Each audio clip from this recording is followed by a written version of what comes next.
જય શ્રી કૃષ્ણ મિત્રો, કેમ છો? મજામાં ને? આજે આપણે એકદમ સરસ અને મસ્ત મજાના બટેકાના ટીકડી ભજીયા બનાવીશું, ક્રિસ્પી એકદમ સરસ. અને આ ભજીયા તમને વરસાદમાં ખાવાની મજા જ પડી જાય છે. ગમે તેટલા બનાવવા હશે તો ઓછા પડશે. અને તમારા ઘરમાં કોઈ ભજીયા નહીં ખાતા હોય તો આ રીતના બનાવીશું તો એકદમ મસ્ત બનશે. આપણે આ બટેકાના ક્રિસ્પી ટીકડી ભજીયા બનાવવા માટે એક બટેકું લઈ લીધું છે. આદુની ખમણીથી ખમણીને 2 થી 3 પાણી આપણે વોશ કરી લેવાના છે. અને તેમાં મસાલામાં જોઈએ તો ફોદીનો, ડુંગળી ઝીણી સમારેલી, ધાણાભાજી, આપણે ધાણાભાજી વધારે નાખવાના છે, તીખું મરચું, આદુનો એક ઇંચ ટુકડો, અને આપણે સૂકા લસણની કટકી કરી લીધી છે અને લીંબુ લીધું છે. આપણે એકદમ સરસ અને ક્રિસ્પી ટીકડી બનાવવા માટે આપણે પહેલા બેટર બનાવીશું.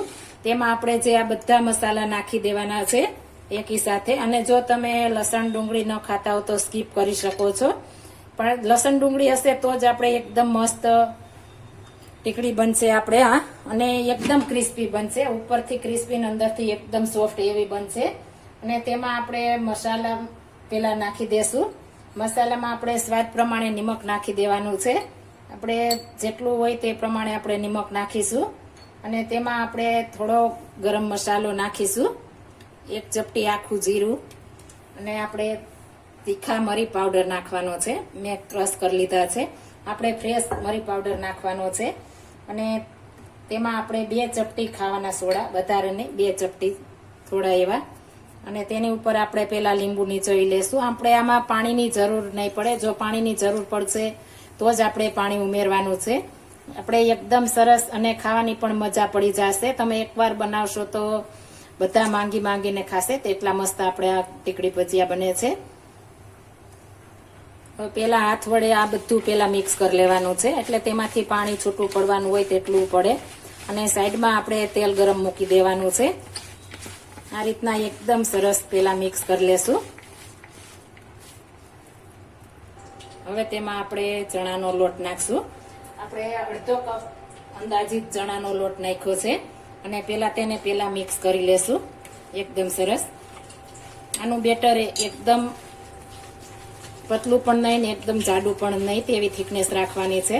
તો જ તમારે મસ્ત આપણે ટીકડી ભજીયા બનશે. તમે એક ટીપ ફોલો કરજો તો જ તમે પહેલી વાર બનાવતા હશો તો પણ મસ્ત બનશે. આપણે હજી જરૂર પડશે ચણાના લોટની, તો ફરી આપણે 1/4 કપ જેટલો નાખી દેશું અને ફરી મિક્સ કરી દેશું.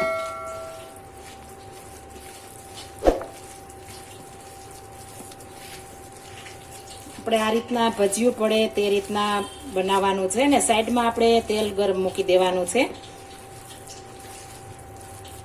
આપણે આ રીતના ભજીયું પડવું જોઈએ તેવી આપણે બનાવવાના છે. આપણે આ રીતના બેટર તૈયાર થઈ ગયું છે. જો તમે લીલું મરચું ન નાખો તો લાલ મરચું પાવડર પણ નાખી શકો છો.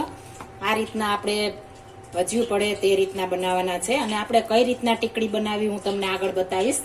આપણે તેલ ગરમ થઈ ગયું છે. આપણે મીડિયમ તેલ આવવા દેવાનું છે, વધારે નહીં. આપણે તેલ આવે એટલે ધીમો કરી નાખીશું. અને આપણે આ રીતના બટેકું હાથમાં લઈ લેવાનું છે. ને હાથ વડે જ આપણે આ ટીકડી કરવાની છે. આ રીતના આપણે આ રીતના હાથ વડે કરીને અંગૂઠા વડે આ રીતના પ્રેશર કરશો એટલે તમારી ટીકડી મસ્ત બનશે. આ રીતના સરસ આપણે ટીકડી કરી લેવાની છે. અને આપણે આ રીતના પાડી લેશું. એકદમ સરસ અને ક્રિસ્પી બનશે અને તમને ખાવાની પણ મજા પડી જશે. તેટલી મસ્ત આપણે આ ટીકડી બને છે. આપણે એકદમ બ્રાઉન કલર થવા દેવાના છે. આપણે જેટલી સમાય તેટલી પાડવાની છે. હવે આપણે સાઈડ ચેન્જ કરી લેશું. આ રીતના આપણે એકદમ મસ્ત હાથ વડે અને આંગળી વડે અને અંગૂઠા વડે આ રીતના કરશો એટલે આપણી ટીકડી મસ્ત તૈયાર થઈ જશે અને એકદમ ક્રિસ્પી થશે. ખકડે તો આ નકર ના, એટલા મસ્ત આપણે આ ટીકડી ભજીયા બનશે. હવે આને એકદમ બ્રાઉન કલરના થવા દેશું. આપણે સરસ એકદમ બ્રાઉન કલરના થઈ ગયા છે. આ રીતના બનાવવાના છે અને તમે સાંભળી શકો છો એકદમ ક્રિસ્પી બનશે. અને તમને ખાવાની પણ મજા પડી જશે. કેટલા મસ્ત બનશે, કેટલા મસ્ત, આપણે જોતા જ ખાવાનું મન થઈ જાય તે રીતના, તેવા મસ્ત. અને આમાં તમારે જરા પણ તેલ પણ નહીં રહે તેટલા મસ્ત બનશે. આ રીતના આપણે બધા બનાવી લેશું. એકદમ સરસ અને ખાવાની પણ મજા પડી જાય તેવા આપણે ક્રિસ્પી ટીકડી ભજીયા તૈયાર થઈ ગયા છે. એકદમ સરસ. તમે મોઢામાં અંદર મૂકશો તો અંદરથી એકદમ સોફ્ટ અને બહારથી એકદમ ક્રિસ્પી, અને તમને ખાવાની પણ મજા પડી જાય તેટલા મસ્ત આપણે બટેકાના ક્રિસ્પી ટીકડી ભજીયા તૈયાર થઈ ગયા છે. આ ભજીયા સાથે તમારે ચટણી પણ જરૂર નહીં પડે, તેટલા મસ્ત બને છે આપણે એકદમ સરસ, અને ખાવાની પણ તમને મજા પડી જાય તેટલા મસ્ત આપણે ટીકડી ભજીયા તૈયાર થઈ ગયા છે. જો આ મારી રેસીપી પસંદ આવી હોય તો મારી ચેનલ લાઈક, શેર અને સબસ્ક્રાઈબ કરી દેજો. ફરી મળીશું નવી રેસીપી લઈને. જય Shri Krishna. Thank you for watching guys.